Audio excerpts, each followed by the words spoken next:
Hello friends, आज हम evidence act में किन व्यक्तियों द्वारा एडमिशन किया जा सकता है उनको पढ़ेंगे। ये हमारा एविडेंस एक्ट का 13वां लेक्चर है।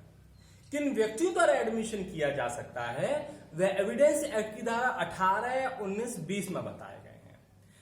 इससे पहले वाले लेक्चर में हमने जो आपका लास्ट पॉइंट पढ़ा था सेक्शन 17 में कि किन व्यक्तियों द्वारा और किन स्थिति में एडमिशन किया जा सकता है, उसी का ये हमारा पॉइंट है। तो हमारा जो फोर्थ पॉइंट था, by whom and under what circumstances admission can be made, किन व्यक्तियों द्वारा और किन स्थिति में एडमिशन किया जा सकता है, इसको समझते हैं। तो टोटल यहां पर 7 व्यक्ति बताए गए हैं। सेक्शन 18 के अंतर्गत 5 व्यक्ति हैं और एक व्यक्ति हमारा सेक्शन 19 में है और एक 20 व्यक्ति में है। एक एक करके हम पढ़ते हैं। नंबर 1, सेक्शन 18 में पहला जो व्यक्ति है वो पक्षकार, वाद के पक्षकार, यानी कि वाद के पक्षकार एडमिशन कर सकते हैं, उनके द्वारा किया गया एडमिशन एडमिसिबल होगा। नंबर 2, एजेंट, अभिकर्ता, यानी कि जो पक्षकार है उनके अभिकर्ता, जो आपके शूट के जो वाद के पक्षकार हैं उनके अभिकर्ता यदि एडमिशन करते हैं तो उनका भी जो स्टेटमेंट माना जाएगा वो एडमिशन मान लिया जाएगा और रेलिवेंट होगा। परंतु ये आवश्यक है कि जो उस व्यक्ति ने जो एडमिशन किया हो उस समय किया हो जब वह एजेंट हो, और नंबर 2 उसी चीज के लिए किया हो जिसके लिए वो प्राधिकृत किए गए हैं, ऑथराइज्ड किए गए हैं। और यदि वो ऑथराइज नहीं किए गए किसी काम के लिए तो वो यद्यपि बोल रहे हैं even then it will not be admitted as admission. तो इसके अंतर्गत कौन से व्यक्ति हो सकते हैं? जैसे आपके पार्टनर है, शिप का कैप्टन है, या फिर कोई प्लीडर है। एजेंट की एजेंसी की परिभाषा एविडेंस एक्ट में नहीं दी गई है। एजेंट या एजेंसी को इंडियन कॉन्ट्रैक्ट एक्ट की धारा 182 में बताया गया है। तो एजेंट वो व्यक्ति होता है 182 के अनुसार जिस व्यक्ति को अपॉइंट किया जाता है, नियोजित किया जाता है किसी काम को करने के लिए, या फिर किसी अन्य व्यक्ति के साथ डीलिंग करने के लिए, या फिर अन्य व्यक्ति का प्रतिनिधित्व करने के लिए। क्योंकि वो बड़ी बड़ी जो कंपनियां होती हैं हर जगह वो तो नहीं जा सकती, जैसे टाटा है, रिलायंस है, तो वहां पर क्या करते हैं, वो अपने एजेंट नियुक्त कर देते हैं और एजेंट उनके बिहाफ पर ही काम करते हैं। तो एजेंट द्वारा किया गया काम एडमिशन, उनके द्वारा किए गए स्टेटमेंट एडमिशन की कैटेगरी में माने जा सकते हैं।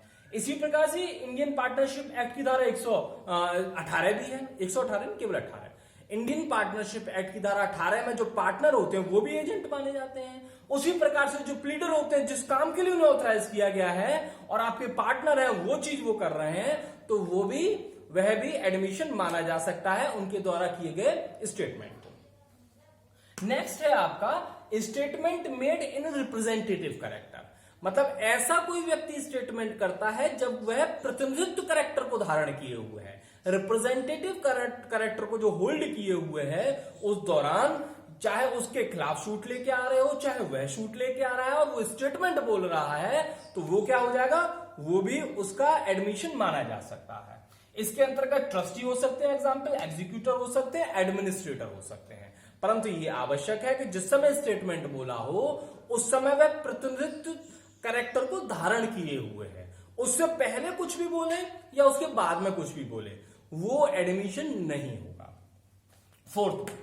फोर्थ पॉइंट बताया गया है कि ऐसे व्यक्ति द्वारा स्टेटमेंट किया जा रहा है जो पिक्यूनरी या प्रॉपर्टी इंटरेस्ट धारण किए हुए सब्जेक्ट मैटर में, विषय वस्तु में, अर्थात ऐसा कोई व्यक्ति इस एडमिशन बोल रहा है जिसका वाद की विषय वस्तु में कोई हित है, और हित कैसा है, चाहे संपत्तिक हो चाहे वह धन संबंधी हो, और जिस समय ऐसा हित था उस समय उसने स्टेटमेंट बोला तो वह एडमिशन माना जाएगा। जैसे सपोज करो कोई मकान है और उस मकान में किसी की ज्वाइंट ओनरशिप है, ए और बी की, तो यहां पर इन दोनों में से कोई भी व्यक्ति स्टेटमेंट बोलता है जब कोई मैटर उठता है किसी थर्ड व्यक्ति के साथ, तो उस जॉइंट ओनर संयुक्त स्वामी द्वारा किए गए जो कथन है वह एडमिशन माना जा सकता है। इसी प्रकार से फादर सन भी हो सकते हैं, ज्वाइंट आपके ब्रदर भी हो सकते हैं। तो जहां भी किसी व्यक्ति का उस विषय वस्तु में जो वाद की है उस विषय वस्तु में कोई हित है, महत्वपूर्ण चीज हित होना चाहिए, और जिस समय हित था उसी समय स्टेटमेंट बोला हो, तो जिस समय हित था उस समय स्टेटमेंट बोला है तो वो उसका स्टेटमेंट एडमिशन माना जा सकता है। 5th पॉइंट, ऐसा व्यक्ति भी एडमिशन कर सकता है जिस व्यक्ति से हित प्राप्त किया है किसी अन्य व्यक्ति ने। जैसे आप ऐसे समझिए कि मैंने आपको कोई मकान गिफ्ट किया, तो मैंने जो आपको मकान गिफ्ट किया है तो आपने हित मेरे से लिया है, पहले हित तो मेरे पास था, तो जिससे हित प्राप्त किया, यानी कि मेरी बात कर रहे हैं। तो यहां पर जिस समय आपने मकान लिया था उससे पहले यदि उस मकान में कोई एक्स नाम का व्यक्ति रह रहा है एज अ टेनेंट के रूप में और मैंने उसको टेनेंट मान रखा है, तो यदि मैंने जब मेरे पास मकान था उस समय मैंने स्टेटमेंट बोला था कि हाँ ये किराएदार है, उसको मैंने एडमिट किया था, तो उस मेरे द्वारा किए गए स्टेटमेंट को एडमिशन माना जाएगा। तो वही कह रहे हैं कि यहां पर ऐसे व्यक्ति द्वारा स्टेटमेंट किया जा रहा है जिससे हित लिया है, तो हित मेरे से लिया तो एडमिशन मेरे द्वारा, जो मेरे द्वारा स्टेटमेंट हो रहा है वो एडमिशन माना जा सकता है। पर महत्वपूर्ण चीज ये है कि जब मैंने स्टेटमेंट बोला हो उस समय मेरा हित होना चाहिए। अब आपके पास पहुंच गई चीज फिर मैं बोल रहा हूं तो वो एडमिशन नहीं होगा। तो statement made by person from whom interest is derived, but what is necessary, statement should be made during continuance of interest. जैसे आपका example statement of prior landlord, पूर्ववर्ती किसी मकान मालिक द्वारा किया गया कोई कथन। ओके, नेक्स्ट सेक्शन 19 के अंतर्गत admission by person whose position must improve, ऐसा व्यक्ति स्टेटमेंट कर रहा है जिसकी स्थिति साबित होनी है किसके विरुद्ध, तो वाद के पक्षकार है, ए और बी के मध्य यदि वाद है तो यहां पर अन्य व्यक्ति यानी थर्ड व्यक्ति की स्थिति साबित होनी है इन वाद के पक्षकारों को। एग्जाम्पल से समझते हैं हम।